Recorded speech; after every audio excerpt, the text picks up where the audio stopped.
dalam memberikan pharmaceutical care sudah jelas ya. Fokus pertamanya itu pasti pada pasien. Di minggu lalu kan di minggu pertama kan kita sudah sampaikan bahwa kalau pharmaceutical care itu adalah orientednya kepada pasien. Jadi pasien adalah sebagai fokus utama. Jadi prinsip dasarnya itu nanti ada 8. Nah, yang pertama ini adalah fokus pada pasien. Nah, prinsip utama dari pharmaceutical care adalah menjadikan pasien sebagai fokus utama dari praktek suatu kefarmasian. Nah, artinya apa? Artinya adalah memahami kebutuhan, preferensi, dan kondisi kesehatan secara holistik. Holistik itu berarti menyeluruh. Bukan hanya kesehatan fisik, tapi juga kesehatan psikologis dan juga kesehatan mental dari si pasien. Ini adalah secara holistik. Nah, itu untuk setiap pasiennya. Serta apa? Melibatkan mereka dalam pengambilan keputusan terkait perawatan obat mereka. Jadi sekarang pasien itu udah bisa kita libatkan mau pakai obat yang mana, mau ditebus atau tidak, mau sampai habis atau tidak, kemudian apakah keberatan dengan harganya. Jadi ada yang tidak serta-merta hak prerogatif dari seorang farmasis, tapi tetap ada campur tangan pasien di dalamnya. Tapi tetap yang mengeluarkan resep adalah dokter. Nah, jadi nanti hasil diskusi itu tetap akan disampaikan kepada dokter yang menangani atau memberikan anamnesis, diagnosis, serta yang menuliskan resep tersebut. Nah, jadi tadi kan ada fokus kepada pasien. Nah, prinsip itu harus dalam menjalankan prinsip tersebut itu ada langkah-langkah yang harus diterapkan dalam penerapannya itu si fokus kepada pasien ya. Untuk apa? Untuk memastikan bahwa perawatan yang diberikan sudah sesuai dengan kebutuhan dan kondisi kesehatan pasien secara holistik. Yang pertama adalah membangun suatu hubungan terapeutik, yaitu praktisi kefarmasian harus membangun hubungan yang kuat dan saling percaya dengan pasien. Nah, ini melibatkan mendengarkan dengan empati, memahami kekhawatiran harapan pasien, serta menciptakan lingkungan yang mendukung bagi pasien untuk berbicara terbuka tentang masalah kesehatan mereka. Nah, karena itu dalam pharmaceutical care itu kan ada membahas mengenai konseling. Bukan hanya konseling, tetapi yang lebih mendalam nanti akan membahas tentang home care, berarti adanya kunjungan ke rumah.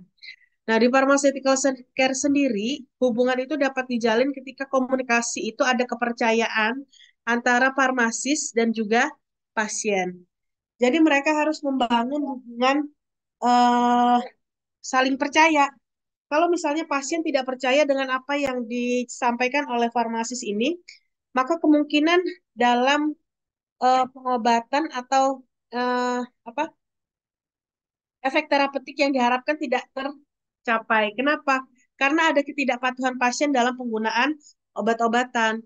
Kenapa lagi bisa demikian? Karena itu materi-materi yang disampaikan oleh farmasis tidak dipercaya oleh pasien. Nah, kemudian eh, kalau misalnya tidak ada chemistry, chemistry yang dimaksud di sini adalah tidak si farmasis tidak terlihat empati, kemudian tidak mendengarkan apa yang pasien keluhkan, maka hubungan itu tidak akan berjalan dengan baik. Jadi tetap harus ada ilmu komunikasi yang dibangun dalam membangun hubungan antara pasien dan juga seorang farmasis. Nah, kemudian eh, yang kedua adalah evaluasi secara holistik ya. Tadi kan disampaikan memang secara global pada fokus kepada pasien itu adalah memperhatikan kesehatannya secara holistik. Nah, sebelum memberikan rekomendasi atau menetapkan rencana perawatan, praktisi kefarmasian harus melakukan evaluasi secara holistik terhadap pasien. Nah, apa saja cakupannya? Tidak hanya mengidentifikasi masalah kesehatan yang spesifik, tetapi juga mempertimbangkan faktor sosial, ekonomi, psikologis, dan budaya yang dapat mempengaruhi penggunaan obat dan hasil kesehatan kepada pasien. Nah, itulah yang saya sampaikan di awal, holistik. Jadi bukan serta-merta melihat fisiknya sembuh atau tidak, tapi secara keseluruhan individu yang diperhatikan. Kemudian dilakukan konsultasi yang mendalam. Melalui konsultasi yang cermat dan mendalam, praktisi kefarmasian dapat mengumpulkan informasi yang diperlukan. Tentu saja tentang riwayat penyakit, itu paling penting kita kumpulkan karena ingin melihat prognosisnya, mana awal, mana akhir, mana penyerta, mana yang mengikut gitu kan. Alergi obat jelas untuk eh, menghindari obat-obat yang menyebabkan alergi pada orang tersebut. Kemudian obat-obatan yang sedang dikonsumsi, kenapa harus diperhatikan juga? Jangan-jangan penyakit ikutan atau penyerta yang tiba-tiba timbul itu merupakan efek samping karena obat-obatan yang sedang dikonsumsi. Kemudian gaya hidup juga perlu diperhitungkan. Ini untuk melihat apakah gaya hidup ini dapat eh, dapat memberikan resiko yang tinggi terhadap perburukan kesehatan, ataukah memiliki interaksi dengan obat-obatan yang digunakan, atau memang mendukung dari proses pengobatan.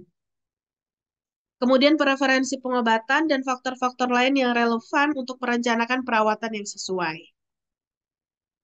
Nah, kemudian melakukan edukasi kepada si pasien.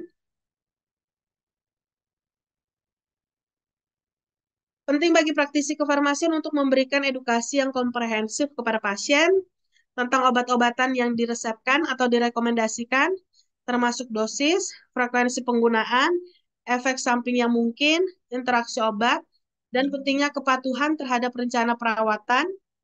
Dan informasi tersebut harus disampaikan dengan cara yang mudah dipahami oleh pasien. Jadi bahasa medis, kalau kita belajar bahasa medis itu ada namanya terminologi medis, itu memang khusus komunikasi yang kita gunakan kepada tenaga medis dengan menggunakan terminologi medis.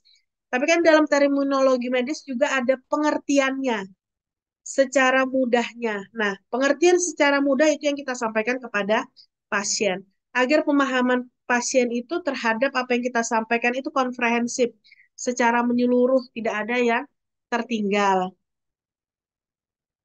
Nah, biasanya memang setiap kalian habis melakukan penebusan resep ya di apotek, itu pasti diberikan pemberian informasi obat yang secara sederhana. Bukan pelayanan, tapi hanya pemberian informasi obat sederhana. Kalau melakukan pelayanan informasi obat, berarti itu diberikan secara lengkap dan detail. Tapi kalau hanya penggunaannya berapa kali sehari, 3 kali, pagi, siang, malam, terbagi dalam berapa waktu, sesudah atau sebelum makan, apa saja yang harus dihindari, itu adalah pemberian informasi obat secara sederhana yang memang harus disampaikan kepada pasien, wajib. Jadi ada memang informasi sederhana yang tidak boleh tidak disampaikan. Kemudian yang kelima adalah pengambilan keputusan bersama, yaitu yang disampaikan di awal, bahwa memang kalau fokus kepada pasien, berarti pasien dilibatkan dalam pemilihan pengobatan. Nah, praktisi kefarmasian harus melibatkan pasien dalam pengambilan keputusan terkait perawatan obat mereka. Ini mencakup memberikan informasi yang jelas dan objektif tentang opsi perawatan yang tersedia, serta mempertimbangkan prevensi, nilai-nilai, dan tujuan kesehatan pasien dalam merencanakan perawatan.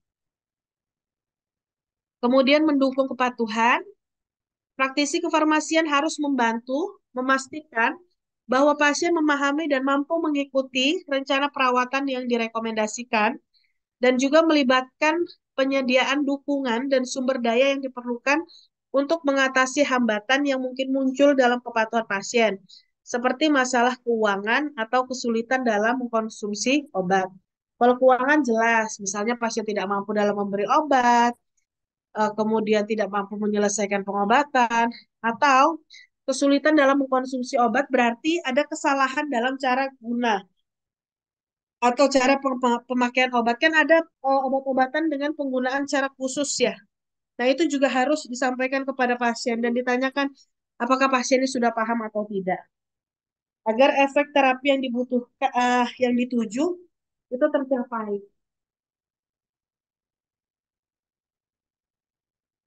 Kemudian pemantauan dan pembaruan.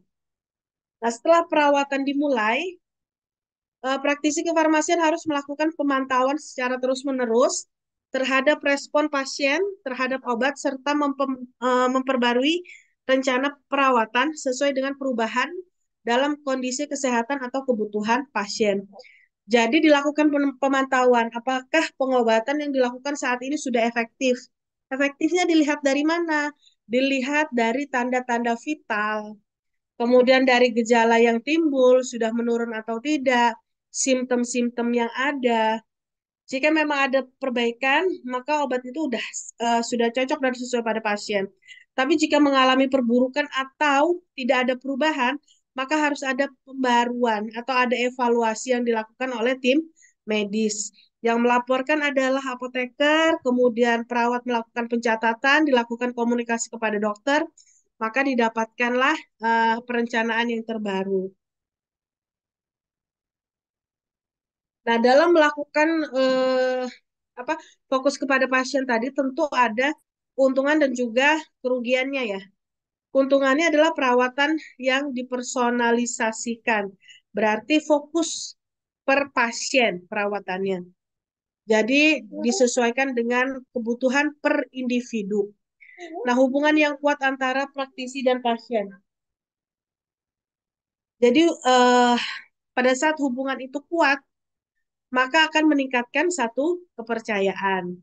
Kemudian ada pengambilan keputusan bersama, berarti ada win-win solution di situ, tidak merugikan pasien dan juga uh, istilahnya dokter atau tim medis dan juga si farmasis tadi dapat meningkatkan pemahaman kepada si pasien untuk kepatuhannya dan juga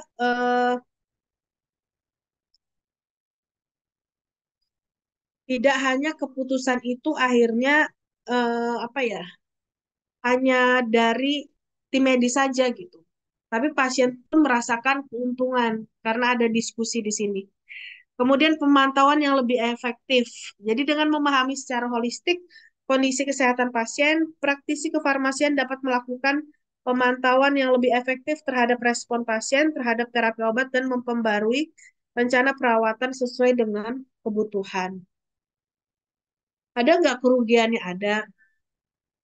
Ketidakcukupan waktu dan sumber daya. Kalau harus memang satu-satu seperti itu. Terus perawatannya itu akan lebih kompleks.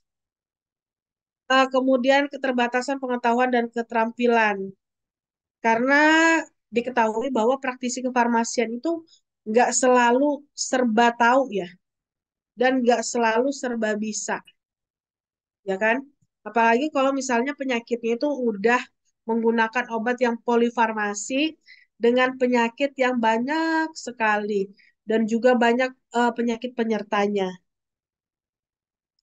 Kemudian pasti kalau misalnya melakukan pengambilan keputusan bersama itu ada ya udah tahu ya kalau musyawarah mufakat terkadang agak pelik untuk mengambil satu kesimpulan sehingga menentukan dan juga membatasi efektivitas. Nah, walaupun ada kelemahan dan juga keuntungan, tapi tetap keuntungannya akan lebih besar ketika kita melakukan fokus kepada pasien. Nah, yang kedua ada pendekatan individual. Nah, setiap pasien dianggap unik dengan kebutuhan dan respon yang berbeda terhadap obat. Nah, karena itu, pendekatan dalam pharmaceutical care harus bersifat individualistik, disesuaikan dengan karakteristik klinis dan juga sosial dari si pasien. Contoh, pelayanan dari orang VVIP itu pasti beda perspektif mereka dengan yang misalnya umum atau hanya di kelas 3 gitu kan. Nah, langkah yang perlu dilakukan dalam pendekatan individual tadi, yang pertama evaluasi secara holistik, udah jelas ya. Komunikasi yang efektif, efektif tadi eh, berarti antara praktisi kefarmasian dan juga pasien itu ada timbal baliknya, saling mendengarkan, kemudian ada perasaan empati dan juga keterbukaan di dalamnya. Kemudian perencanaan perawatan yang disesuaikan hampir sama dengan yang personal tadi ya. Kemudian adanya pendidikan kepada pasien di sini. Jadi diberikan edukasi yang tepat kepada pasien tentang obat-obatan yang diresepkan atau direkomendasikan, termasuk dosis, cara penggunaan yang benar, efek samping yang mungkin, interaksi obat, dan pentingnya kepatuhan terhadap rencana perawatan. Kemudian Sesuaikan pendekatan edukasi dengan tingkat pemahaman dan preferensi dari pasien. Jadi cara komunikasi yang baik itu harus diperhatikan dalam melakukan eh, prinsip dari pharmaceutical care. Karena itu ilmu komunikasi sangat penting. Kalau misalnya memang mau terjun ke klinis, bagaimana kamu bisa berkomunikasi dengan baik? Tidak hanya unsur komunikasi itu dalam pengambilan kalimat ataupun kata ya, tapi dalam eh, mengatur mimik wajah, cara berbicara, intonasi itu pun diatur. Kemudian mendorong partisipasi pasien, ini jelas tadi ya, yang di pertama juga ada, untuk aktif terlibat dalam pengambilan keputusan terkait perawatan mereka, kemudian pemantauan dan penyesuaian. Jadi dilakukan pemantauan kesehatannya, kemudian untuk obat-obat yang digunakan disesuaikan terhadap perbaikan ataupun perburukan dari kondisi pasien. Oke, keuntungannya perawatannya tadi udah personal, per orang, beda. Kepuasan pasien kalau misalnya personal itu akan lebih meningkat, jelas ya. Ketika kita dilayani, khusus untuk diri kita sendiri, kita akan merasa lebih nyaman. Keamanan akan lebih meningkat jelas, mendorong keterlibatan pasien karena ada pengambilan keputusan secara bersama, sehingga bisa dapat meningkatkan kepatuhan. Kelemahannya tadi tetap sama, membutuhkan waktu dan sumber daya, potensi kesalahan bisa, karena banyak variabel yang harus diperhatikan dari tiap individu berbeda. Kemudian kompleksivitas perawatan jelas, tidak praktis dan skala besar. Tapi tetap harus dilaksanakan. Kenapa? Karena keuntungan lebih besar daripada kelemahannya. Kemudian yang ketiga, prinsip dasar dalam memberikan pharmaceutical care itu adalah adanya kerjasama dari tim. Nah, praktisi kefarmasian bekerja sama dengan anggota tim kesehatan lainnya seperti dokter, perawat, dan ahli gizi untuk menyediakan perawatan yang terintegrasi dan komprehensif bagi pasien. Kolaborasi ini membantu memastikan bahwa setiap aspek perawatan kesehatan pasien dipertimbangkan secara menyeluruh. Nah, dalam penanganan terhadap pasien, tim klinis ini memang harus komprehensif, berkolaborasi, tidak bisa berjalan sendiri. Karena yang melakukan diagnosis anamnesis adalah dokter. Kemudian apoteker memantau resep yang diberikan dokter sudah dilaksanakan dengan baik atau tidak. Kemudian eh, dilakukan lagi evaluasi oleh si apoteker.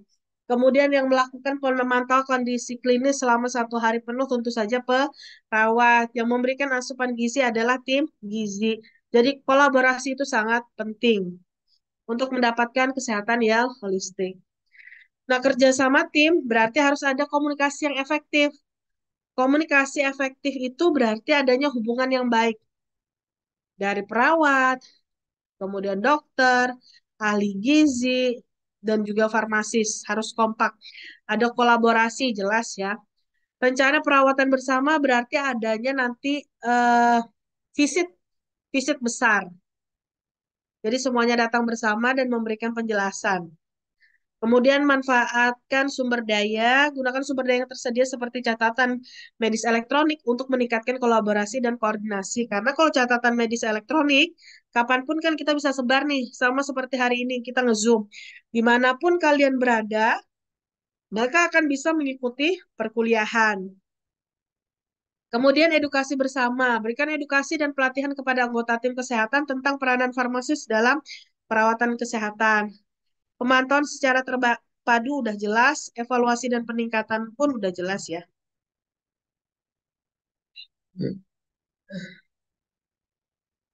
Untungannya mendapatkan perawatan yang terintegrasi, kemudian efektivitas dari peningkatan si perawatan kepada pasien tadi.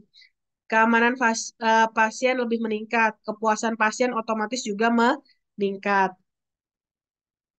Kekurangannya apa? Sometimes agak susah kalau terlalu banyak orang yang dilakukan komunikasi. Maka akan lebih rumit. Konflik pasti terjadi. Bisa aja apa yang obat yang misalnya diinginkan dokter, apoteker terkadang nggak nggak prefer, nggak apa sih, nggak oke tuh, kurang oke tuh obatnya, kayaknya harusnya yang ini. Nah, itu bisa terjadi konflik. keterbatasan sumber daya, dan juga bisa aja terjadi kesulitan dalam komunikasi karena tidak efektif sehingga menghambat dari proses kolaborasi. Tapi tetap keunggulannya lebih besar daripada kekurangan. Yang keempat adalah pemantauan dan evaluasi. Ini mudah. Prinsip ini menekankan pentingnya pemantauan terus-menerus terhadap respon pasien terhadap terapi obat.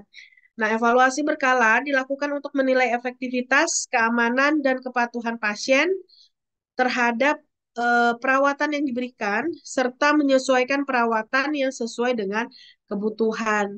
Jadi selama dalam perawatan itu dilakukan pemantauan, evaluasinya udah jelas tadi ya. Evaluasi apakah pengobatan yang diberikan sudah cocok, sudah baik. Jika dia kurang cocok, berarti simptomnya akan bertambah, gejala tidak berkurang, malah akan naik terus-menerus. Simptom yang lain-lain akan timbul seperti itu. Maka harus dilakukan perencanaan ulang untuk perbaikan kesehatan. Nah, langkah-langkah dalam pemantauan dan evaluasi, pemantauan secara rutin, udah jelas, evaluasi secara berkala, iya. Interaksi dengan pasien, menanyakan bagaimana kondisinya saat ini, apakah udah terjadi perubahan atau tidak, apa yang dia keluhkan, seperti itu. Kolaborasi dengan tim tadi jelas ya. Kemudian dokumentasi yang tepat, yaitu catat hasil pemantauan dan evaluasi secara sistematis dan rinci dalam catatan pasien. Pastikan catatan tersebut mudah diakses dan dipahami oleh anggota tim kesehatan lainnya. Nah, jika ada yang tidak jelas, berarti kita harus bertanya, karena kita adalah tim yang menangani pasien tersebut. Selanjutnya yang kelima adalah tentu harus diberikan pendidikan kepada pasien untuk meningkatkan apa kepatuhan intinya. Nah, praktisi kefarmasian memiliki peran penting dalam memberikan edukasi kepada pasien tentang obat yang mereka konsumsi. Termasuk apa saja? Dosis, kemudian efek samping yang mungkin timbul atas penggunaan obat. Kemudian bagaimana cara penggunaannya itu jelas harus diketahui yang benar. Kemudian pentingnya kepatuhan terhadap rencana perawatan. Nah, pada saat pasien mendapatkan resep dari dokter, edukasi yang kita berikan biasanya berupa three prime question. Three prime question berarti menanyakan apa saja yang dijelaskan dokter tentang kondisi kesehatan Anda, bagaimana penjelasan dokter tentang efektivitas dari eh, obat-obat, tentang indikasi obat-obat yang Anda gunakan. Kemudian efektivitasnya nanti Anda lihat bagaimana tuh kalau memang obatnya ini memberikan efek. Nah, itu yang harus digali. Nah, dilakukan pendidikan. Jadi, pada saat kita menanyakan dulu apa saja yang disampaikan, itu yang apa ya, menjadi dasar kita dalam memberikan penjelasan kepada pasien. Oh, berarti dari dokter udah mendapatkan penjelasan sejauh ini. Berarti tinggal diberikan eh memorinya, tinggal di up ulang. Begini, apa yang terjadi kalau tidak patuh, apa perburukan apa yang bisa terjadi, kemudian cara minum obat yang tepat itu seperti apa. Karena kalau ada terjadi kesalahan antara setelah makan dan bersama dengan makan saja, itu akan mempengaruhi dari efektivitas pengobatan. Ternyata salah penggunaan mempengaruhi hasil terapeutiknya. Jadi pernah memang ada yang salah minum obat effervescent. Effervescent kan harusnya dilarutkan dalam air baru diminum ya, karena harus ada karbon yang dilepaskan sebelum diminum. Nah, tapi karena orang itu tidak mendapatkan edukasi yang mumpuni, jadi tablet yang sebesar tablet kuda ya, kalau saya bilang kan tablet kuda aja yang ada segede itu malah ditelan secara oral. Jadi effervescentnya itu melepaskan gas CO-nya itu di dalam tenggorokannya itu kerongkongan. Alhasil suaranya menjadi serak dan disuruh dokter harus banyak minum supaya lebih cepat larut dan habis si obatnya itu, ya. Jadi itu sangat-sangat wajib kita berikan informasi pendidikan. Nah, apa saja pendidikan yang diberikan kepada pasien? Pertama, identifikasi kebutuhan pendidikan. tinjau riwayat obat, kondisi kesehatan pasien, untuk mengidentifikasi informasi yang perlu disampaikan kepada mereka, kemudian pertimbangkan dosis, efek samping, interaksi obat, dan kebutuhan lainnya yang relevan yang harus disampaikan. Kemudian, langkah selanjutnya adalah komitmen pada komunikasi yang terbuka. Komunikasi yang terbuka tadi udah jelas ya, mau mendengarkan, ada rasa empati, kemudian memberikan penjelasan dengan baik dan benar. Kemudian penyampaian informasi yang tepat. Sampaikan informasi tentang obat secara sederhana, jelas. Gunakan bahasa yang mudah dipahami oleh pasien dan hindari istilah medis yang rumit. Jadi, jangan menggunakan istilah-istilah yang tidak mudah dicerna oleh pasien. Kalau misalnya di suatu daerah, jangan gunakan ibu terkena diabetes mellitus, Bu. Dikira diabetes mellitus itu udah kayak tingkatan cancer. Padahal mereka bilang adalah itu eh, penyakit gula. Ya udah sampaikan bahwa penyakit gula. Jadi bahasa apa yang biasa digunakan orang awam, kita menyesuaikan. Tapi kalau kita berkomunikasi terhadap tenaga medis, gunakanlah terminologi medis yang sesuai sehingga pemahamannya semuanya akan menjadi tepat.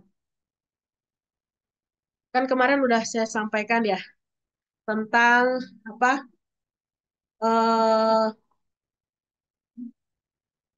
onde-onde. Nah, onde-onde aja berbeda ya antara orang Kalimantan dengan Sulawesi. Kemudian lakukan demonstrasi penggunaan obat. Biasanya alat bantu untuk demonstrasi penggunaan obat ini digunakan leaflet ataupun brosur. Nah, jika memungkinkan, berikan demonstrasi tentang cara menggunakan obat dengan benar. Tunjukkan kepada pasien langkah-langkah yang diperlukan dan berikan kesempatan kepada mereka untuk mencoba sendiri. Jadi pertama kita berikan brosurnya, kalau kita susah untuk menjelaskannya, tanyakan part mana yang kurang paham, lalu kita praktekkan seperti itu. Kemudian bisa juga dengan cara memberikan materi tertulis. Yang tadi sudah saya sampaikan ya, yaitu obat, brosur, eh, apa materi tertulis tentang obat, yaitu ada brosur, lembar informasi, atau kartu saku yang berisi informasi penting seperti dosis, efek samping, dan petunjuk penggunaan. Nah, kemudian setelah kita memberikan informasi, kita konfirmasi pemahamannya nih. Artinya kalau seperti saya tanyakan misalnya, eh, ada berapa prinsip dasar dalam pharmaceutical care seperti itu kan? Itu berarti melakukan konfirmasi pemahaman. Tentu saja kalau sudah diberikan pemberian informasi obat secara sederhana, kita udah sampaikan kepada pasien, berarti kita tanyakan lagi, Bu, kalau ini obatnya indikasinya untuk apa tuh? Kemudian berapa kali sehari diminumnya? Berapa tablet, disimpan di mana, kapan harus minumnya. Nah, itu akan dilakukan konfirmasi ulang. Kemudian reinforcement dan juga follow up. Ingatkan pasien secara teratur tentang informasi penting tentang obat mereka dan lakukan follow up untuk memastikan bahwa mereka tetap mematuhi rencana perawatan dan memahami penggunaan obat dengan benar.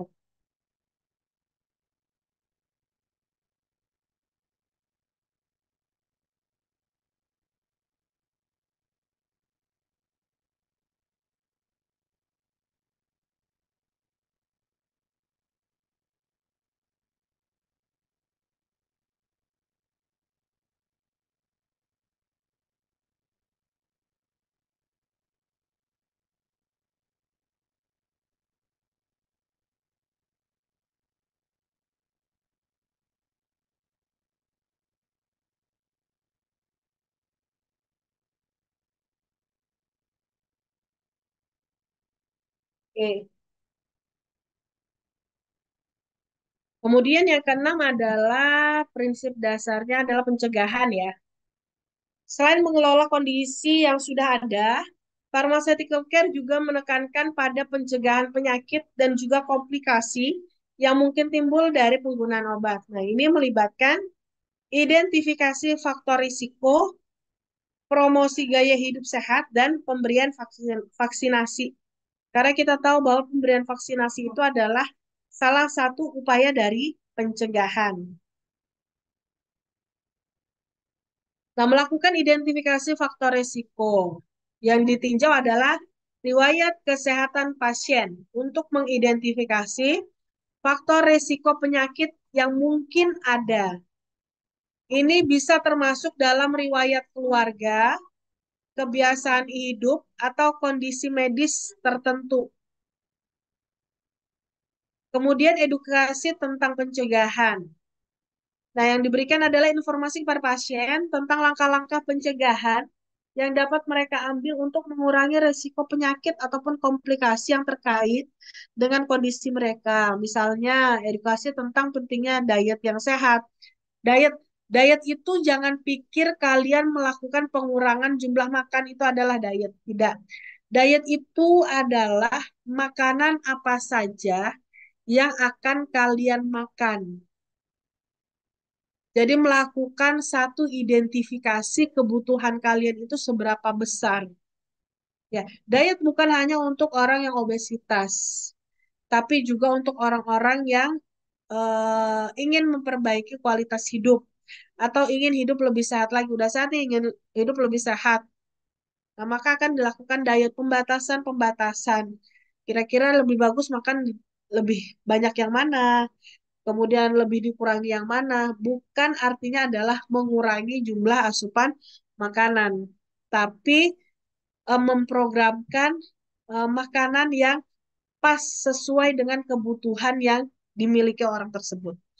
Kemudian juga ada olahraga teratur dan juga harus berhenti merokok. Nah, promosi gaya hidup sehat berarti hubungannya dengan apa? Dengan penyuluhan-penyuluhan ya. Berikan saran dan dukungan kepada pasien dalam mengadopsi gaya hidup sehat. Diskusikan pentingnya makanan seimbang, olahraga teratur, manajemen stres, dan kebiasaan hidup lainnya yang dapat meningkatkan kesehatan dari kondisi mereka.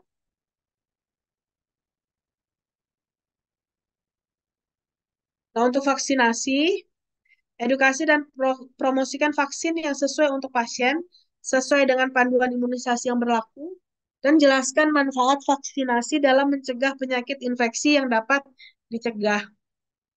Nah, vaksin biasanya kalau kita mau kuliah di luar negeri ya, nah ada negara-negara yang mau meminta riwayat dari vaksinasi yang telah kita dapatkan dari kecil hingga dewasa. Nah, tandanya apa? Ingin melihat apakah orang tersebut sudah eh, melakukan pencegahan terhadap penyakit-penyakit yang memang bisa mereka tularkan ke sana atau bisa mereka bawa lah seperti itu. Jadi memang vaksinasi itu penting ya, bukan hanya untuk eh, kesehatan, tetapi untuk melaksanakan pendidikan pun kadang dilihat vaksin, buku vaksin seperti itu. Kemudian monitoring dan juga pemantauan. Lakukan pemantauan terhadap faktor risiko dan juga kepatuhan pasien terhadap langkah-langkah pencegahan yang direkomendasikan. Kemudian jangan lupa diskusikan perubahan dalam gaya hidup atau kebutuhan vaksinasi yang mungkin timbul seiring dengan waktu.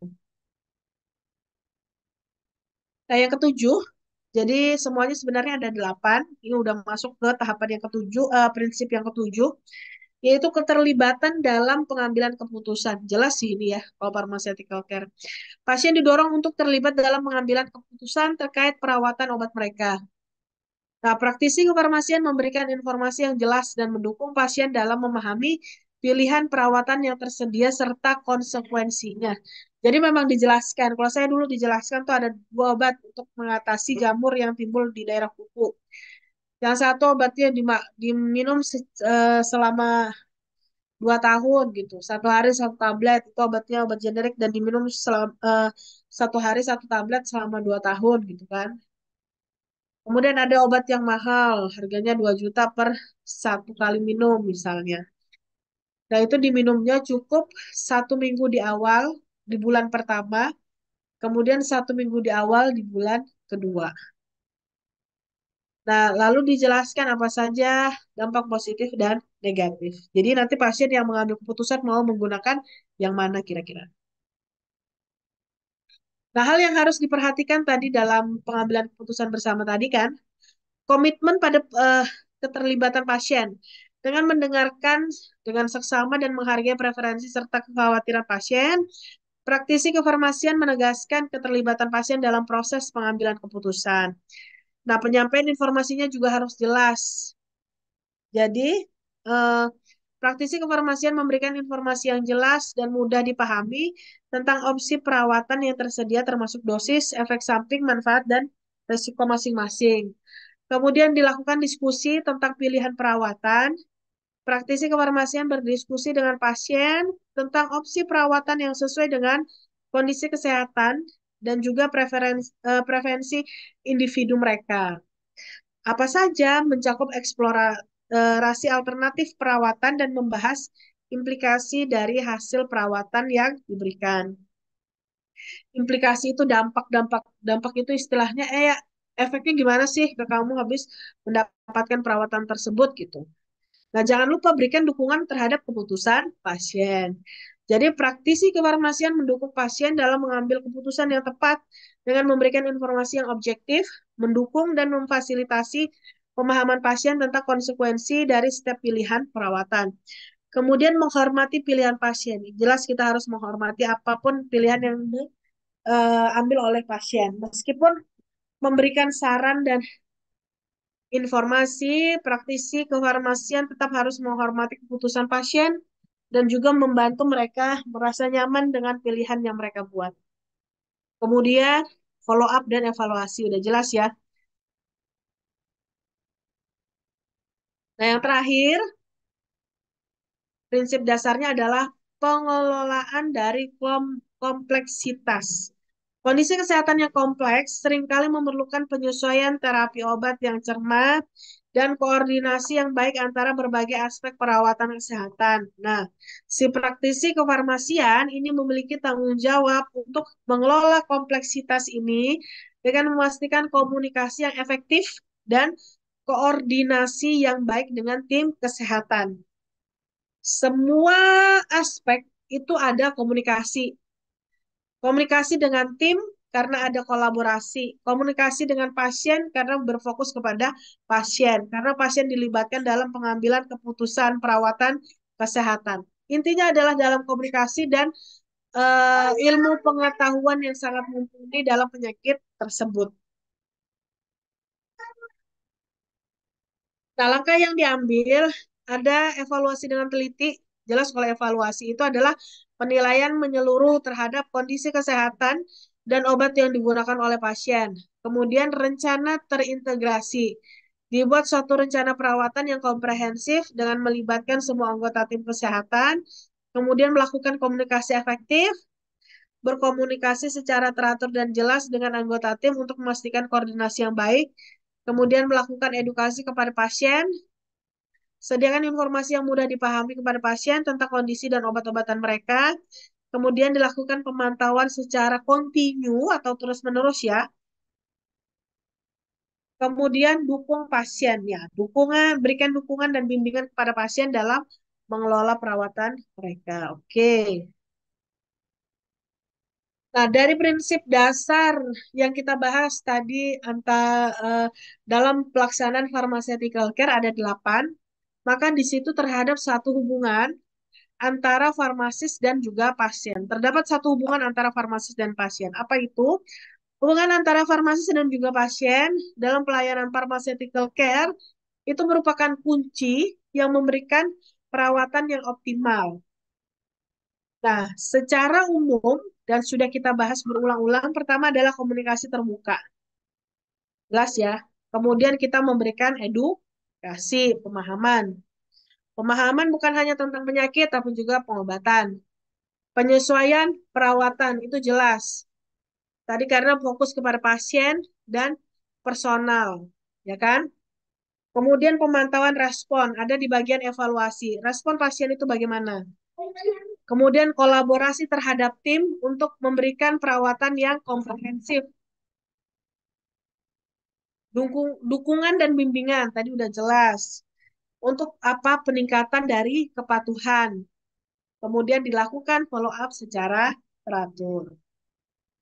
Nah, sehingga dari semua yang sudah disampaikan itu dapat disimpulkan bahwa dengan menerapkan prinsip prinsip tersebut, prinsip dari pharmaceutical care, sehingga terbangunlah satu hubungan antara farmasis dan juga pasien, dan juga menerapkannya secara holistik kepada pasien, bukan hanya memperhatikan secara fisik pasien, tapi juga psikologis, mental, keuangan, ya. Praktisi kefarmasian dapat memberikan pelayanan pharmaceutical care yang optimal kepada pasien, meningkatkan kualitas hidup, karena intinya adalah peningkatan kualitas hidup. Orang yang sakitnya tidak sembuh-sembuh, tapi dapat berdampingan dengan baik dengan penyakitnya, dan kualitas sosialnya meningkat, berarti kualitas hidup mereka sudah meningkat. Artinya dia bisa hidup dengan tenang, walaupun penyakit itu ada gitu. Dan mendukung hasil kesehatan ke arah yang lebih positif. Oke. Sampai di sini ada yang mau ditanyakan?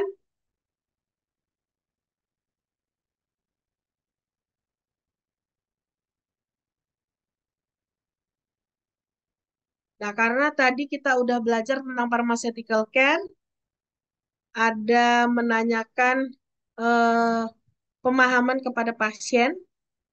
Coba kita tanya perwakilan dari umum A, B, dan C. Nah, umum C, silahkan Amalia. Apa yang bisa kamu tarik dari kesimpulan atau dari 8 aspek eh, prinsip tadi, pharmaceutical care, coba berikan saya salah satu contoh dan penjelasannya.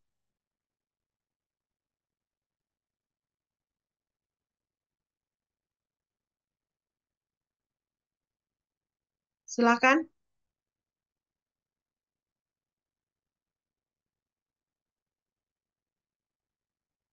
Amalia.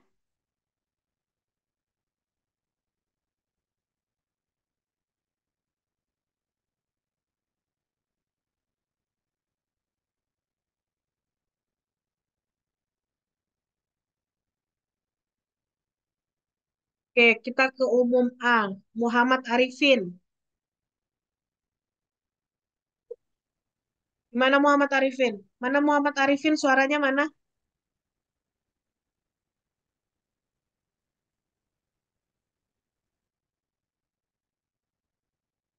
Hadir, Bu. Coba kamu jelaskan saya salah satunya.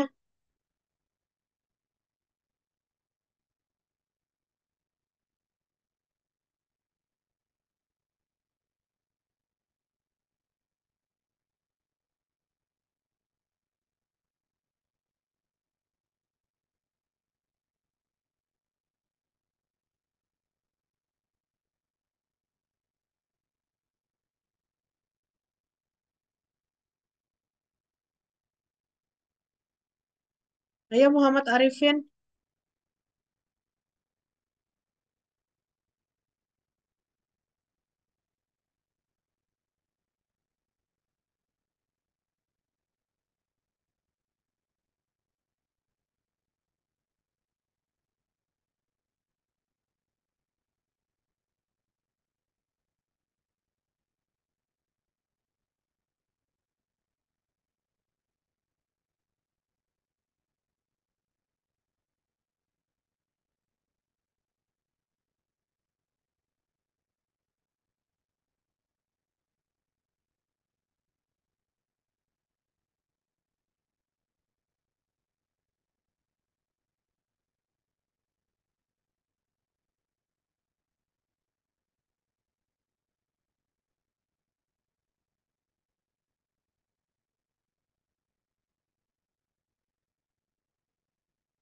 Dalam perkuliahan apa yang bisa kamu ambil kesimpulannya Muhammad Arifin?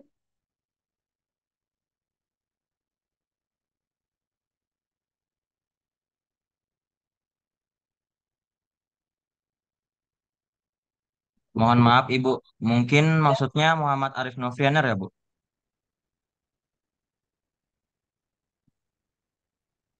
Tadi saya bilang Soalnya Muhammad di umum Arifin. Di umum nggak ada. soalnya di umum A ada dua orang, Bu, yang namanya Arif, Bu. Muhammad Arif Novianur dan Muhammad Arif Nur Asmi, Bu. Oh, aku nggak baca belakangan. Coba yang Nur Asmi.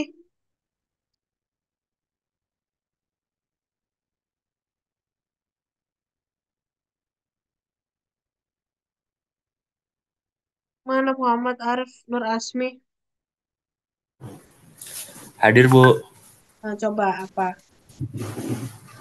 Mohon maaf, Bu. Bisa diulang kan pertanyaannya, Bu? Coba ambil salah satu dari 8 prinsip pharmaceutical care dan jelaskan. Coba.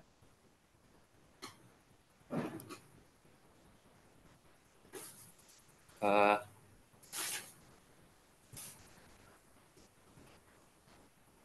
8 salah satu prinsip dari pharmaceutical care adalah fokus pada pasien, Bu. Oke, Maksudnya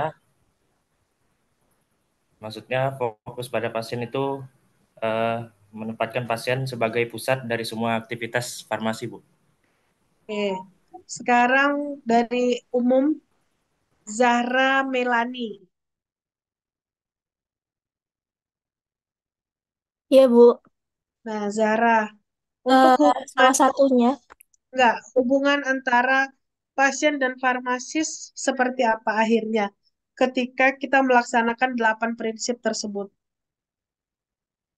hubungan antara farmasis dan pasien diharapkan bagaimana kita bisa memberi pelayanan yang baik kepada pasien sesuai dengan eh, keadaan pasien, dengan harapan pasien tersebut mendapatkan pelayanan yang sesuai, Bu.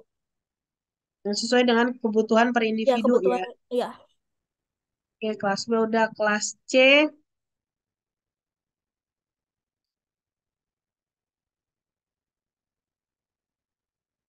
Samuel Augusto Adolong.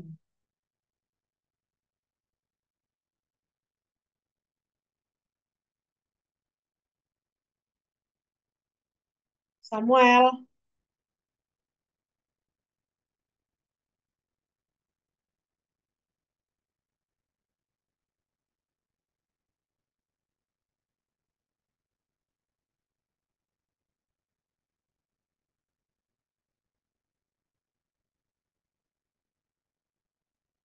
mana orangnya Samuel ini?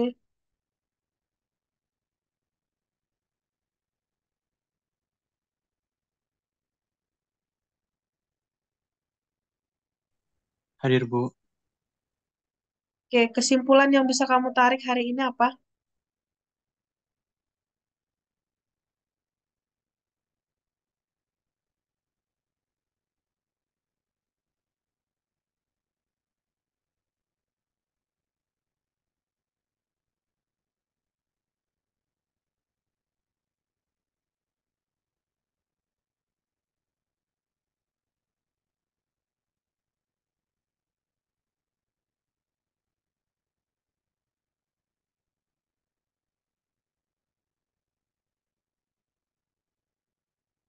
Apa kesimpulannya?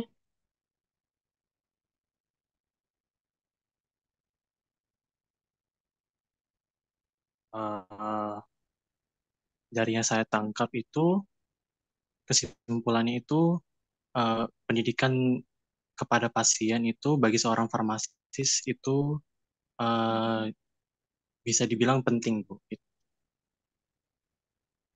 Kenapa penting? Eh, karena dengan pelayanan eh, eh,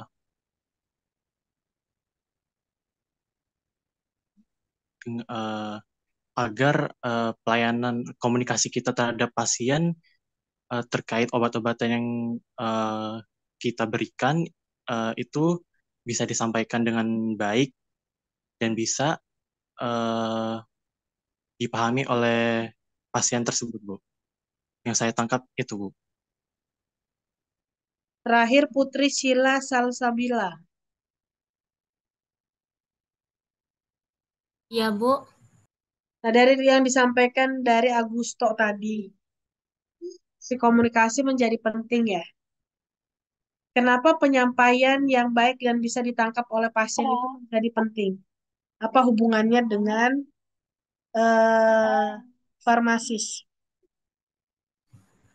Karena dari komunikasi itu memberikan informasi yang jelas, Bu. Kalau misalnya informasinya nggak jelas, maka pasien juga akan kebingungan gitu, kayak edukasi penggunaan tata cara obat tersebut, Ibu. Itu intinya dalam peningkatan kepatuhan pasien ya. Ya, Oke, Bu. sampai di sini ada yang mau ditanyakan?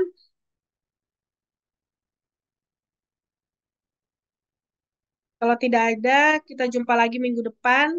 Saya akan tutup startnya 10 menit setelah saya leave room. Udah semua masuk absen di start atau masih ada yang bermasalah?